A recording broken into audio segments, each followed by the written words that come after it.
शोएब साहब, आप 9 मई को कैसे देखते हैं? आप कंडेम करते हैं जो कुछ हुआ? देखिए, मैं तो पहले दिन से कंडेम करता हूँ जो कुछ रात को हुआ, लेकिन उससे पहले ज़्यादा कंडेमनेशन उस बात की भी है कि जिस तरह बदतरीन रियासती दहशतगर्दी करते हुए इमरान खान को किडनैप किया, अदालत के ऊपर हमला किया, शीशे तोड़े अदालत के, अदालत आलिया इस्लामाबाद हाई कोर्ट के अमले को तशद्दुद का निशाना बनाया और उसमें वकीलों को तशद्दुद का निशाना बनाया और एबडक्ट करके ले गए और back dated warrant of arrest execute कराने की कोशिश हुई। इसलिए जस्टिफाई करते हैं 9 मई के? बिल्कुल नहीं करता, मैंने पहले उसको कंडेम किया। दो सेपरेट चीज़ें हैं, दोनों गलत हैं। देखिए, मैं ये कहता हूँ दोनों गलत हैं। मैं पहले आगाज किसने किया? रियासती दहशतगर्दी, वहां तो प्रोटेस्टर्स थे ना, उनका एक्सेस हुआ, इसलिए आगाज किया, तो इसलिए अंजाम में रात को भी गलत कहता हूं, लेकिन जिसने आगाज किया उसको भी गलत कहता हूं। लेकिन मुझे अफसोस ये है कि मीडिया जो अदालत के निज़ाम इंसाफ के और अदालत के ऊपर अटैक हुआ है, उसको मीडिया ने बिल्कुल एक लिहाज से ब्लैकआउट किया हुआ, उसको कंडेम नहीं कर रही। ये अदालत के निज़ाम इंसाफ को बुला लिया, उसके बाद फिर ये खत्म हो गई लड़ाई। 2 दिन सुप्रीम कोर्ट ने सुप्रीम कोर्ट ने जब बुला लिया कि इलीगल अरेस्ट था तो आप आइए और इनको रिहा किया जाए, उसके बाद फिर वो लड़ाई खत्म हो गई। किसके साथ? वो जो गैर कानूनी एक्शन था वो खत्म हो गया, फिर उसके बाद खत्म हो गया। तो फिर जलाओ घिराव का क्या होगा? लेकिन जलाओ घिराव तो जो गलत हुआ उसी रात को हुआ ना, इसलिए वो जस्टिफाइबल है। नहीं, मैं कहता हूँ पहला वाला एक्शन भी गलत था। ये if and but is wrong. नहीं, मैं दोनों कह रहा हूँ ना, मैं ये बट इज रॉन्ग। देखिए नदीम साहब, मैं ये कह रहा हूँ 9 मई को 2 वाक़यात होते हैं, एक होता है मॉर्निंग में, एक होता है इवनिंग में। दोनों काबिल मुज़म्मत हैं। अफसोस की बात यह है कि पूरा मीडिया शाम की बात तो कर रहा है, सुबह की नहीं कर रहा। हम इससे आगे चलना पड़ेगा। आज मुझे बताएं, शीरी मज़ारी पार्टी छोड़िए, मैं उस पर कमेंट बाद में करता हूँ। मुझे ये बता दें, चौथी दफ़ा कल उसको गिरफ्तार कर लिया गया, अदालत ने 3 दफ़ा उनको रिलीज़ किया और कहा किसी केस में गिरफ्तार ना करो, चौथी दफ़ा गिरफ्तार कर लिया गया। ये जो ह्यूमन राइट्स वायलेशन हो रही है, हमें इसको भी कंडेम करना है। और उसके साथ जिस तरह बच्चियों को, जिस तरह ख़वातीन को तशद्दुद का और मर्दों के ज़रिए तज़लील का निशाना बनाया, ये भी गलत है। तो हमें इसको सारे बात लेके चलना है। मलिक साहब, एक बात की वो की वो सारी लीडरशिप जिसको इस इशू के ऊपर एक लाइन लेनी चाहिए थी कि ये बच्चे जो पकड़े गए हैं, जो बच्चियां पकड़ी गई हैं, ये गलत है, ठीक नहीं हुआ, इनको रोका जाना चाहिए। वो इस वक्त वो लाइन लेने की पोजीशन में नहीं है। उसकी 2-3 वजूहात हैं। मैं अभी सिंध गवर्नमेंट की एक वो ऐड देख रहा हूँ जो सोशल मीडिया, ये टीवी चैनल्स के ऊपर चल रही है।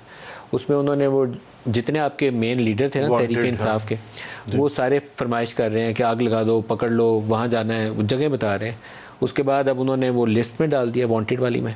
वो आफ्ताब सिद्दीकी होंगे, दूसरे होंगे, वो बारी बारी आएंगे, वो कहते हैं मैं सियासत छोड़ रहा हूँ। मुझे उनके ऊपर रहम आ रहा है, लेकिन उस रहम से पहले जो उन्होंने आग लगाई, छोटे पकड़े हुए हाथों में पीछे हाव हाव करते जा रहे हैं। वो लड़के 19-20 साल वाले को तो छोड़ेगा कोई नहीं।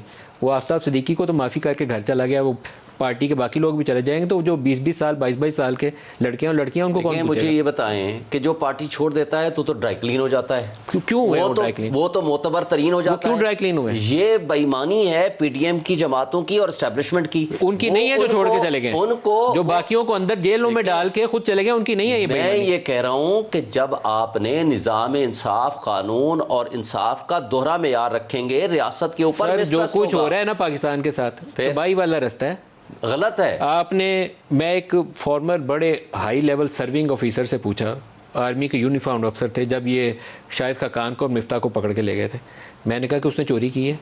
तो ये मैं उस वक्त, अब वो रिटायर्ड है, अब सर्विंग नहीं है, मैं उनका नाम नहीं ले सकता। उन्होंने कहा एसएन को भी गलत पकड़ा है, मिफ्ता को भी गलत पकड़ा है, और ये जो शाहिद खाकान है इसको भी गलत पकड़ा है। तो मैंने कहा कि ये मैनेजमेंट दुरुस्त है। कितना अर्सा शाहिद खाकान 8 महीने जेल में रहा था, फॉर्मर प्राइम मिनिस्टर। इसका मतलब है उस वक्त आप लोग सारे मजे लेते रहे। पीटीआई की पूरी क़यादत थी, पूरी क़यादत सोशल मीडिया के ऊपर स्वाय हमें गालियां निकालने के कोई काम नहीं करती रही। अब मुझे इन लोगों के ऊपर तरस आता है। शीरी मज़ारी का आज मुझे बहुत दुख है। शीरी मज़ारी कायदा यूनिवर्सिटी में पढ़ाती रही है, टीचर है और फाउंडर मेंबर्स में से है। आज जिस तरीके से उसको छोड़ना पड़ा है तो मुझे उसके ऊपर दुख हुआ है, लेकिन आपकी पार्टी खुद उसके साथ नहीं खड़ी हो सकती। देखिए, मैं नहीं, पार्टी तो खड़ी थी और खड़ी है। मैं एक बात बताऊं, जब पार्टियां बदलने का रिवाज शुरू हुआ, आप शेख मुजीबर रहमान वाली पार्टी से आ जाओ, आपने उसको इक़्तिदार नहीं दिया, मुल्क आपका अलग हो गया। जुल्फ़िकार भुट्टो को एलिमिनेट किया, 6 पार्टियां बनाई गई। खर की अलग पार्टी, जतुई की अलग पार्टी, कौसर न्याजी की, हनीफ रामे की, मैं आपको नाम गिनवा सकता हूँ। उसके बाद क्या हुआ, मोहम्मद खान जुनेजो साहब को दरियाफ्त किया गया, फिर उसमें से PML 2018 में नवाज शरीफ को लाया गया। मैं जरा एक फिक्रा मैं बोल दूँ, मुझे मलिक साहब थोड़ा सा टाइम दे दो, आधा मिनट दे दो। फिर मोहम्मद खान जुनेजो के वतन से पैदा किया गया नवाज शरीफ साहब, PMLN, PMLN में के बतन से पैदा किया गया PMLQ, फिर पेट्रियाट्स का तड़का लगा के आपने हमेशा यही किया है हमारे मुख्तदर तबकों और हलकों ने, और हर ज़माने में ये सिलसिला चलता रहा है। लेकिन इससे कभी पार्टियां ख़त्म नहीं होती, ना ख़त्म होती हैं ना ख़त्म हुई हैं। PTI को इस तरह जितना प्रेशराइज करके आज आप करने की कोशिश करेंगे, इमरान खान और उसकी PTI को मजीद एक तरह से तकवीयत मिलेगी, नुकसान नहीं होगा उनको, उसके लिए सिवाय इस बात के ये सिर्फ एक बात करके ज़ुबैर साहब मैं आपको सिर्फ आता हूँ, आज भी वक्त है हमारी जमहूरी और सिविलियन सुप्रीमेसी पे यकीन रखने वाली ताकतें जब तक इकट्ठे नहीं होंगी ये सारे इस्तेमाल होते रहेंगे और जमहूरियत का नुकसान होगा, आइन का नुकसान होगा और कानून का नुकसान।